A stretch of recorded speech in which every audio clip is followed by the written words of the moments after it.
ಪಂದ್ಯಗಳಿಗೂ super 8ನ ಮ್ಯಾಚ್ಗಳಿಗೂ ಇರುವಂತ ವ್ಯತ್ಯಾಸ ಅಂದ್ರೆ ಇದೇ ನೋಡಿ. T20 ಫಾರ್ಮೆಟ್ನಲ್ಲಿ ರೆಡ್ ಹಾಟ್ ಫಾರ್ಮ್ನಲ್ಲಿದ್ದಂಥ ಟೀಮ್ ಇಂಡಿಯಾ ಸೋಲೋದಿರಲಿ, ಇಷ್ಟೊಂದು ಹೀನಾಯವಾಗಿ ಸೋಲುತ್ತೆ ಅಂತ ಯಾರೊಬ್ರು ಇಮ್ಯಾಜಿನ್ ಕೂಡ ಮಾಡ್ಕೊಂಡಿರಲಿಲ್ಲ. ಸೌತ್ ಆಫ್ರಿಕಾ ವಿರುದ್ಧ ಮೊದಲ ಪಂದ್ಯವನ್ನೇ ಕೈ ಚೆಲ್ಲಿರುವಂಥ ಭಾರತ ಈಗ ಅಕ್ಷರಶಃ ಡೇಂಜರ್ ಝೋನ್ನಲ್ಲಿದೆ.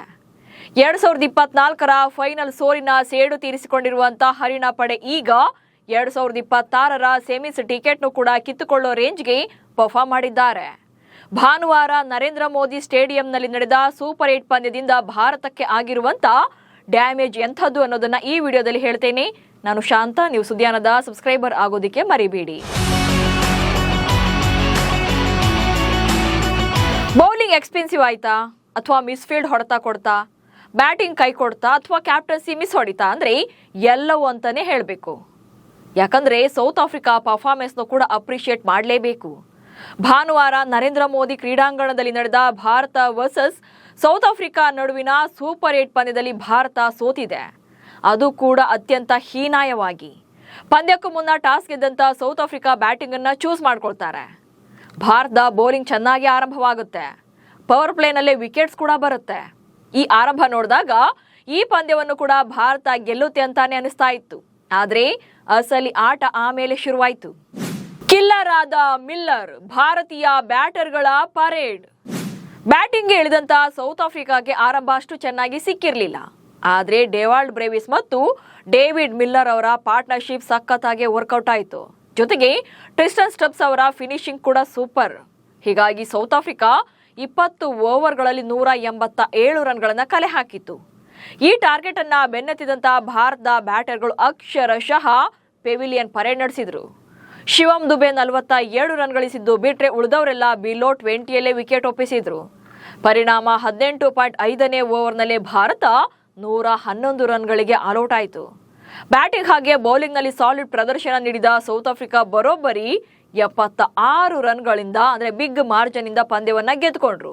ಇದೇ ಮಾರ್ಜಿನ್ ಈಗ ಭಾರತದ ನೆಟ್ ರನ್ ರೇಟ್ ಪಾತಾಳಕ್ಕೆ ಕುಸಿಯುವಂತೆ ಮಾಡಿದೆ.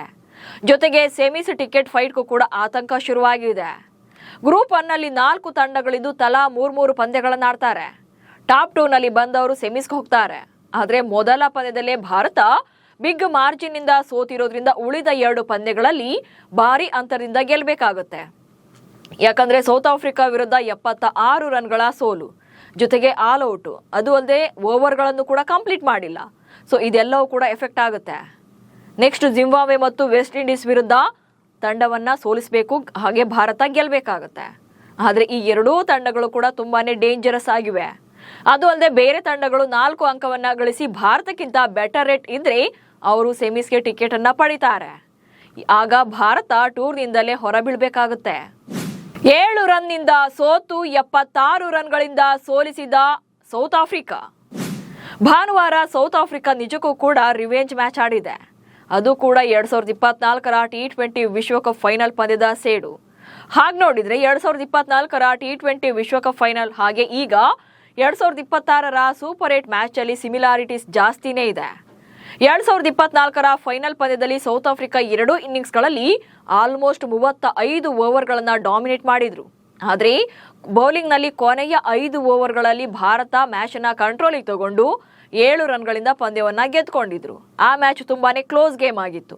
ಆದ್ರೆ ಈ ಸಲ ಭಾರತ ಬೌಲಿಂಗ್ ನಲ್ಲಿ ಮೊದಲ 5 ಓವರ್ಗಳನ್ನಷ್ಟೇ ಡಾಮಿನೇಟ್ ಮಾಡಿದ್ದು. ಉಳಿದ 35 ಓವರ್ಗಳಲ್ಲೂ ಕೂಡ ಅವರೇ ಡಾಮಿನೇಟ್ ಮಾಡಿ ಏಕಪಕ್ಷೀಯವಾಗಿ ಪಂದ್ಯವನ್ನ ಗೆದ್ದುಕೊಂಡ್ರು. ಸೊ ಕಳೆದ ಬಾರಿ 7 ರನ್ಗಳಿಂದ ಸೋತಿದ್ದಕ್ಕೆ ಈಗ 76 ರನ್ಗಳಿಂದ ಭಾರತವನ್ನ ಸೋಲಿಸಿ ಸೇಡು ತೀರಿಸಿಕೊಂಡಿದ್ದಾರೆ. ಒಟ್ನಲ್ಲಿ T20 ವಿಶ್ವಕಪ್ ಶುರುವಾಗಿ 19 ವರ್ಷಗಳೇ ಆಗಿವೆ.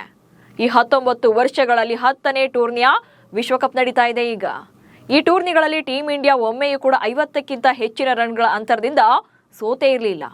ಬಟ್ ಈ ಸಲ ಭಾರತ ತಂಡಕ್ಕೆ ಹೀನಾಯವಾಗಿ ಸೋಲನ್ನ ಕಾಣಿಸುವಲ್ಲಿ ಸೌತ್ ಆಫ್ರಿಕಾ ಯಶಸ್ವಿಯಾಗಿದೆ. ಹೀಗಾಗಿ ಮುಂದಿನ ಪಂದ್ಯಗಳಲ್ಲಿ ಭಾರತ ಹೇಗೆ ಕಮ್ ಬ್ಯಾಕ್ ಮಾಡುತ್ತೆ ಅನ್ನೋದು ಕೂಡ ಇಂಪಾರ್ಟೆಂಟ್ ಆಗುತ್ತೆ. ನಮಸ್ಕಾರ.